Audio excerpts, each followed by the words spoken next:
everyone. I'm so glad you're here on time. So am I. We're going to get right to it because I know that these are very different times. I'm so appreciative.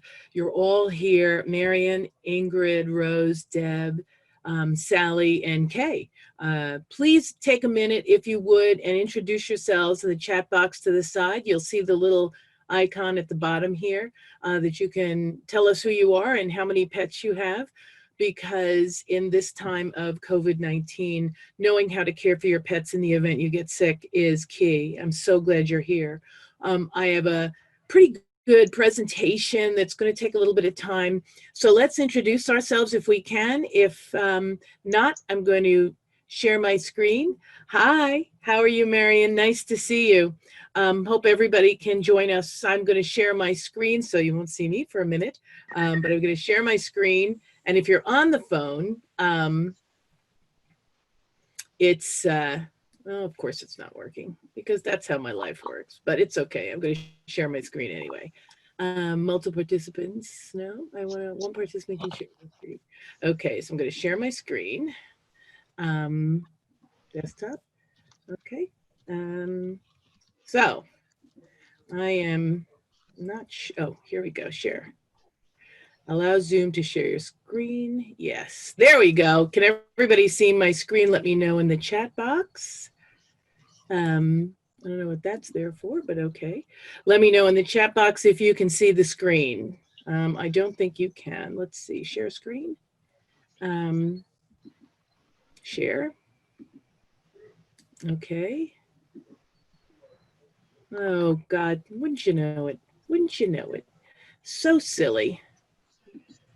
It's very temperamental today, and I apologize. So what I'm going to do is I'm going to go through it. Very weird that it's not working. It worked before. Give me 1 minute. Here, I am going to, let me see. This is very weird. Very weird, and I apologize, everyone. So what I'm going to do is I'm just going to read through it, and I'll send you a copy of the slides.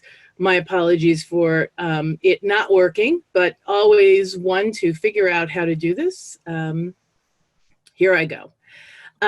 So thank you all for taking the time during this unprecedented period in our lives to attend this program live. Your pets will thank you. If you're listening to this recording afterwards, I appreciate you doing that and you won't be disappointed. My background is as a litigator. I mediate, I'm a collaborative practitioner, and I'm a conscious contract drafter.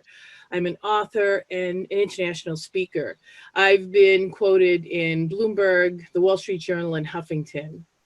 I have dogs, cats, birds, and horses. They have been a part of my life for over 50 years. Like you, they're my best friends. They're members of my household, and they're really just part of my life. If you've just joined us, my apologies. For some reason, my screen share is not screen sharing, and I apologize, but I will send you the background. So hi, Deb. Hi, Kathy Fox. I'm really grateful that all of you are here. I'm going to have to read my PowerPoint. My apologies. I will send it to you, though, so you can look at it.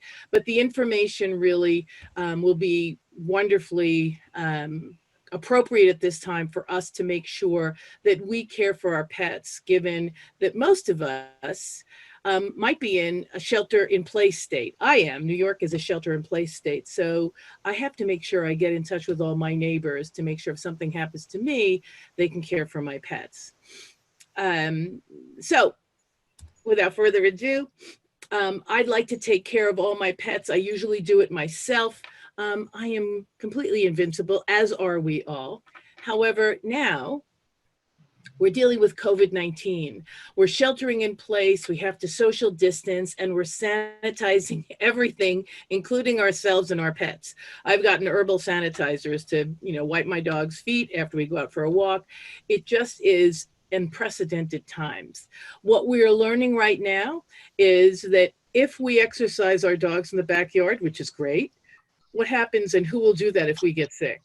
If we have horses, who will take care of them in the barn, either in our barn in our backyard or in our barn off site? My family lives in different states. My sons live in LA and they live in Florida. What happens if you're sheltering in place and you get sick and there's no one around who you know? All of us have friends everywhere that'll help us take care of our pets. But who would have ever thought that that in fact would not be enough for the care of our pets? Because with sheltering in place requirements, you can't get to the person to help them. There is no one who is going to come and help your pets if you don't proactively find someone, preferably within walking distance. Our pets, I don't know about you guys, put the notes in the chat box because I know my pets are keeping me sane as we navigate this new normal. But what will happen to them if something happens to us? I'm sure you just saw my boy, Juniper, walk right by. I was going to lock the dogs up and I was going to change my shirt that now has paw prints on it. But clearly, this is something that we all are experiencing now since we're all working from home. We're all with our pets. They're sort of thrilled. I saw an ad that said, 2020 for people, worst year yet. 2020 for our companion animals, best year yet. You have to make lemonade. And as I cannot share my slides, I apologize. I will send them to you, but I'm going to go through this and making lemonade out of lemons. My apologies. Alternatively, in this time, we've realized that if we have a plan in place, it's not going to work if that person isn't nearby.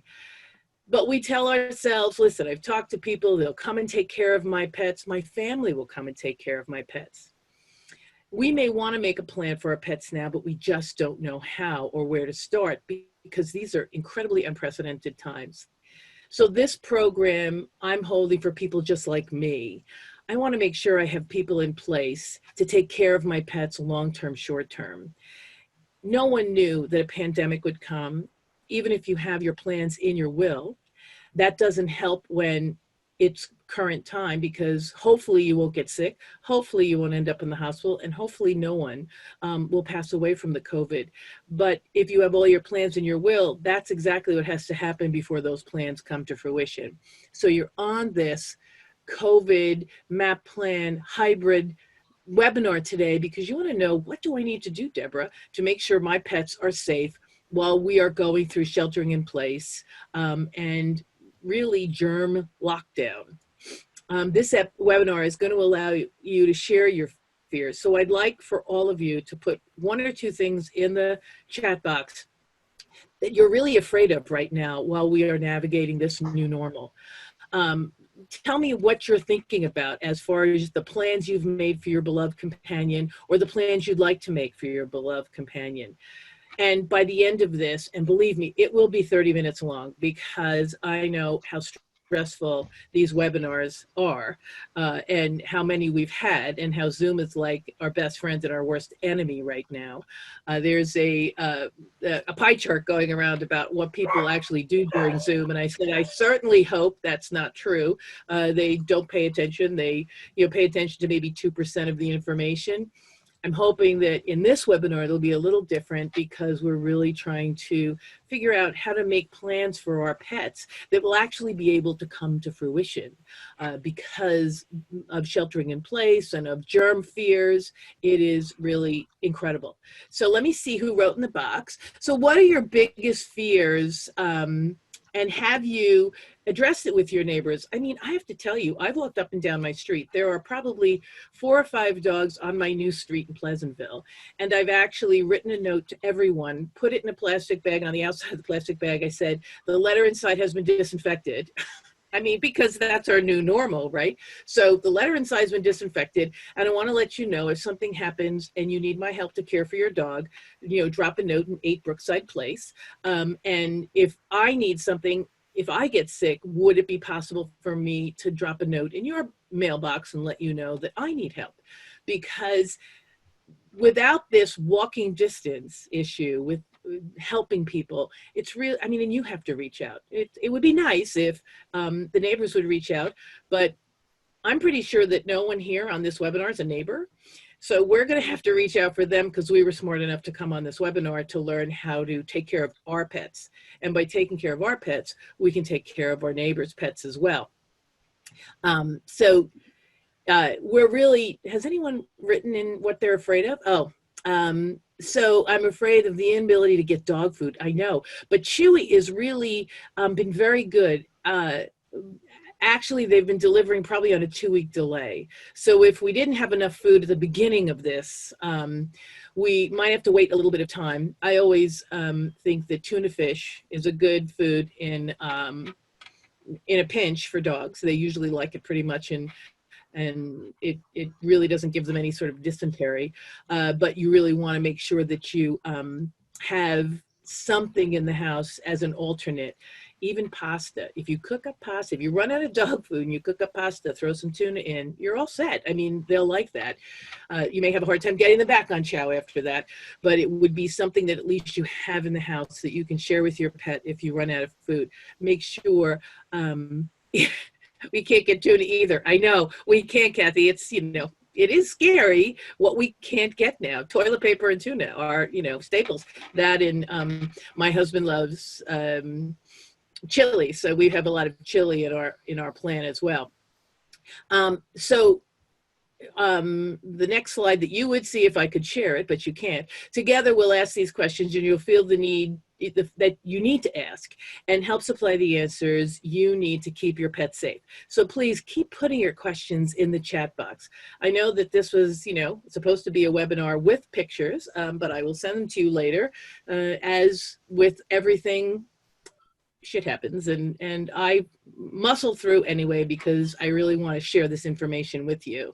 So make sure you take notes, and as I said, I will share these slides with you if I can, not because I don't want to, but because it seems that I'm having many angel issues at this point. They're thwarting me sometimes, and I will muscle through anyway.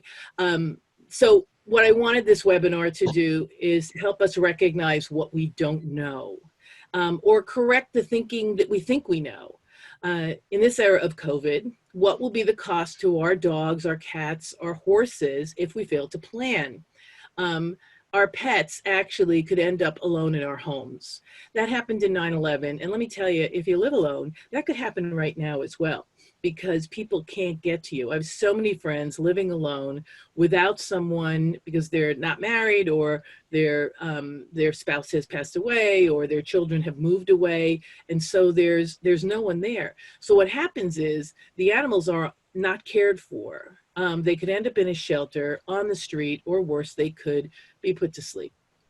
Because when you get sick, things happen, and they do their best. But even though a lot of these these dogs have now been fostered in shelters, the shelters are closed, there's nowhere to go. I'd like to together navigate these new issues surrounding your long-term and short-term pet care. I'll teach you as much as I can in this limited time, and offer, if you want, to convene again so we can actually have a PowerPoint that you can look at, but that's really not as much of an important as being together talking about this incredibly important topic. I promise to show you how you can easily get more information about this. I'd love to start a group so that we all can breathe a little easier, to create templates and language to positively address the needs of our pets during this pandemic, and empower you to facilitate this all-important conversation with your neighbors and strangers who can get to your pets. And we'll all arrive at solutions that work best for us. Might be that, we can have people who drive who can come and take care of our pets. We don't have to ask our neighbors, but it is really like 9/11, a time when people are reaching out to each other to help. In other words, you and your pets need a plan now, and I'm going to help you start. So there are 3 new normals you need to address right now. Getting people to your pets if everyone is in shelter, on shelter-in-place directives, or in the alternative, getting your pets to people who will care for them. And finding people within walking distance to care for your pet is really, one of the key issues. Getting people to your pets, you are going to have to make sure that you reach out and see if there are people who will, A, come to your aid if you get ill. If you're sheltering in place, are they within travel limitations, to help you get the pets either to care for them every day in your home or to take them to their home. This is the reality of COVID-19. It's not just about the people, it's about the pets. Getting your pet to people, that really is something that's tricky. So if you're feeling sick, maybe you'll have time to transport your pet to people to take care of them. Maybe not. Are you well enough to travel? And if you are, will they take the chance of taking your pet because you are ill? There are several articles, and I'll include them in the email following up this webinar, that says that COVID-19 fomites are on pet fur, but have not yet been seen or tracked to have transmitted to humans from the fur. But if you have COVID-19, you're dropping these fomites, which pet fur will hold on to, which is why at the beginning of this, I said I wipe down my dogs with baby wipes. It may be just psychological, but at least I think that I am getting some fomites off of them that they may have picked up on a walk, and hopefully the research that's being done that shows that it does not transfer from pets to people from their fur continues to hold true. One of the biggest things that I think I have experienced, and maybe some of you have, it's the fear of the unknown. How long will this last? Like Kathy said, where do I get dog food? Well, we have to figure out what we can do instead. But yeah, the fear of the unknown. I don't know anybody nearby. I've just moved to this neighborhood and I've seen people walking their dogs, but I had to go out and put the notes in the mailboxes because I really don't need anyone. Because I take care of my own dogs, but I might need someone, and I need to be proactive about getting that help for other people, from other people for my pets. You need to actually do things in writing. And maybe you think, well, I don't have to do that. People will understand. No, you really do. And also in preparation, we might be frozen with fear. I know several of my colleagues just really don't even want to think about getting sick, don't want to think about leaving their pets behind, and just will muscle through. And then it's, of course, the cost of needing to fund where your dog, cat, bird, horse will be if, in fact, you get sick. So those are all questions that we, are going to cover here. You can either pay me now or pay me later as far as waiting for the rainy day. The rainy day is here. Pulling the cover over your head. Your pets are not going to thrive if you do that. Living in the moment and keeping positive thoughts. Well, absolutely, let's do that. However, let's keep positive thoughts and make a plan because our pets require us to do that. So you want to map their journey. Who knows better than you how to care for your companion animal? Nobody else can get inside your head. If you're sick, you're not going to remember. These are impossible times that we're living through. Their care is imperative because when you get out of the hospital, you're going to want them to be there. In fact, on our Irish setter list, there was a woman who took an Irish setter who is diabetic and blind, and fostered it for a woman who is now in the hospital. She's older. She has diabetes as well. So she's really, really sick. But our colleague in Irish Setters took the dog, and she's like 11 years old with diabetes and blind, and is taking care of it while the woman's in the hospital. But this was sort of by chance that someone knew of someone who was in the area, because we're all on the internet all the time, know where each of us lives and helps one another. But this person was just an Irish Setter owner, not part of a club or a group, and the Irish Setter owners reached out to it. So that's another part of what I can share with you guys if you want to learn how to make sure you have people in place in your neighborhood. It is important enough to you, because you're on this webinar, that you want to learn about this. The reality is, if you get ill and you do nothing, your pet will definitely be abandoned unless you have someone living with you who can take care of the pet. If you haven't written down what your wishes are, they have no clarity. The pets might go to people you don't want them to go to, but in this world now, having your neighbors take them or having your neighbors come over and take care of them might be your best bet. Uh, as Kathy pointed out, food and medication, you really need to make sure you have that. And ending up having the dogs end up in or return to a shelter isn't something you want to happen. The cycle will spin out of control. We're supposed to, in New York, I think, reach our apex in the middle of the month around Easter. So this is a good time for us to take the time to say, who's going to take care of my pet if something happens to me? The 4 critical steps that can save their lives as you fight for yours in COVID: make a plan, address the needs of your pet, appoint caregivers, and publish your plan. Sorry, I apologize. It's Murphy's Law. All 4 of these steps are critical, especially now when caregivers cannot get to you or your pet. We're navigating this new normal, and I'd love to brainstorm with you plans that save your pet's life. Let's help each other start now to think about how we should set up alternative cares for our pets that include neighbors in our new normal. Making the plan. So you have to plan with your family, with your pet, with your neighbors. You have to make a plan. And of course, with social distancing and sheltering in place, it's a little harder to do because you can't all come over, have a cup of coffee, and make a plan. So someone has to take the lead and say, listen, you have golden retrievers. I have a mutt. I love, hi, Junie.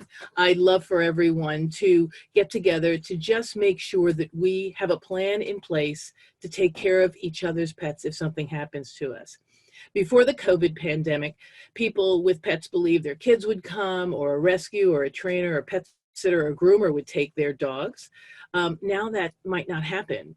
I mean, for myself, it'll never happen because my son's in California. My other son is in Florida, and they can't get here. My husband's here, and without directions, he wouldn't know how to take care of the dogs. So they would be, if I got sick and lived alone, they'd be dropped off at a shelter if I didn't have a plan in place. And make sure if we talk about this plan and we get together later on to make this plan, then you have to put things up on your doors and on your refrigerators so that people will know you have a plan. Here's the person to call. We're living in catastrophic times. If you have a pet service provider, a dog walker, they can only take care of so many dogs. They will be overwhelmed. But if you can engage neighbors or friends as well as the pet service provider, that would be a great alternative. And you have to make a realistic plan. What kind of pets do you have? You have to give the ages, their present health, and the options for care.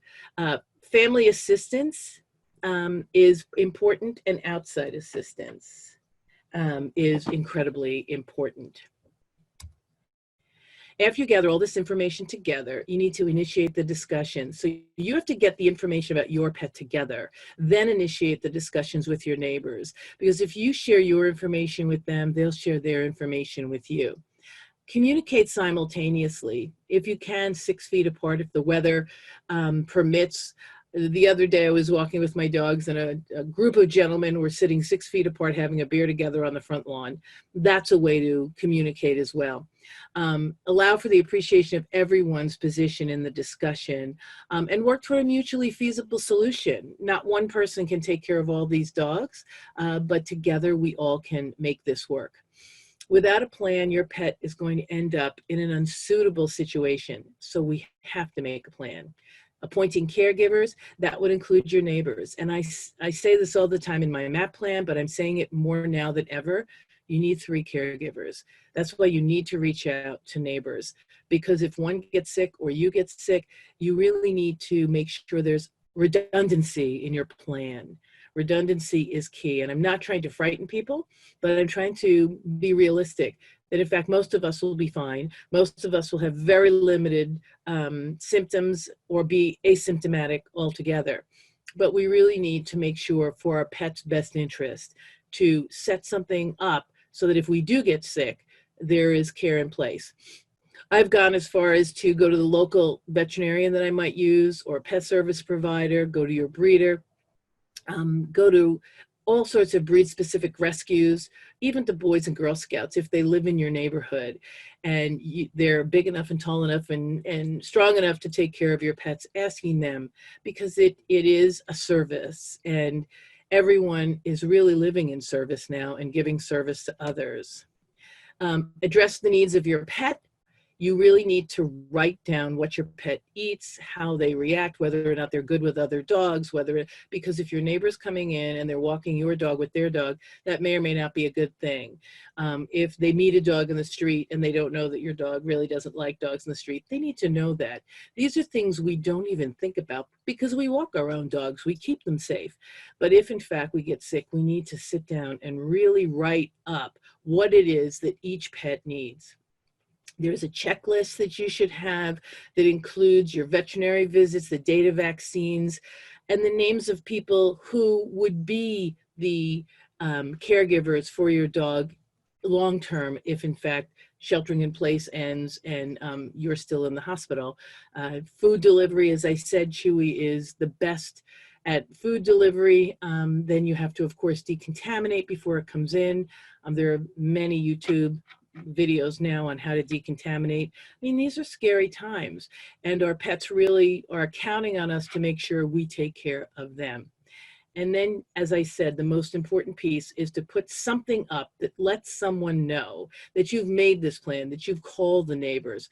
These are the neighbors who have said they'd come and walk my pet. Put their telephone numbers down, because otherwise your pet will be taken because nobody knows that you've made a plan for the pet. And if you leave it out on your door in plastic, if you leave it on your refrigerator in plastic, if you have it in your car in plastic, because you want to make sure that if something happens to you, people carry out the plan you've made. It's only as good as the number of people who you've told that it's in place. Publishing is key because in an emergency, people need to know what to do with your pets.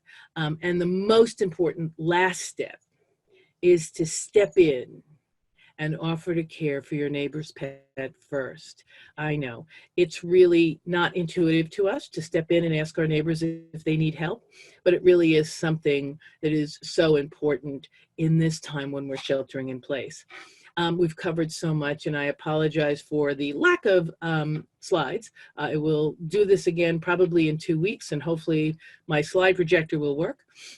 There's so much more for us to cover in response to this pandemic and caring for our pets.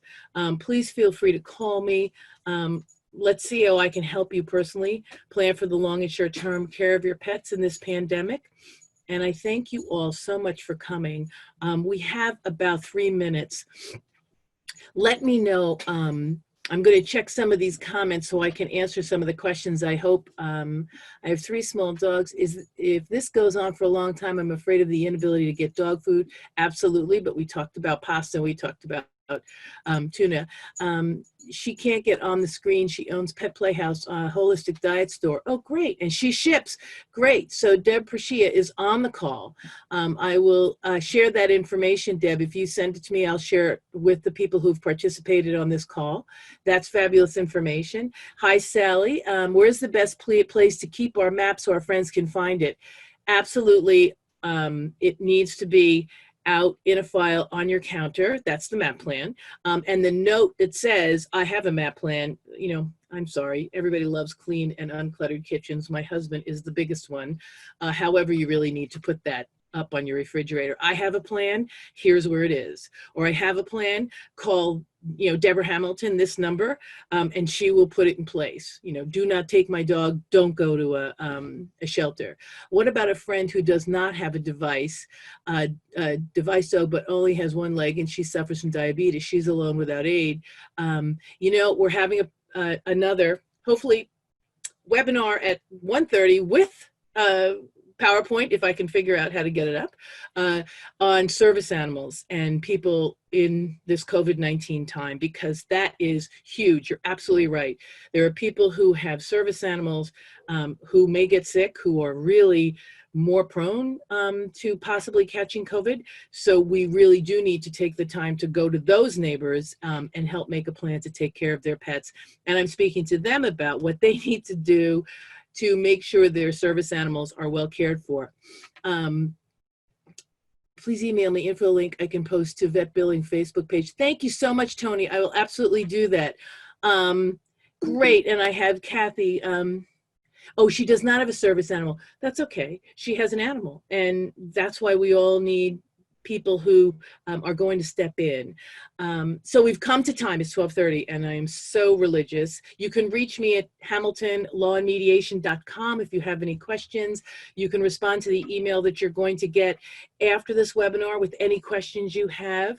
I'm going to do this again in 2 weeks so we can all, if you'd like, convene together and see how far we've come, what we've done, because it really is important for us to take the time to make a plan to care for our pets. All of us, please remain healthy, shelter in place. I'm so grateful you're here. Junie, come say goodbye, bud.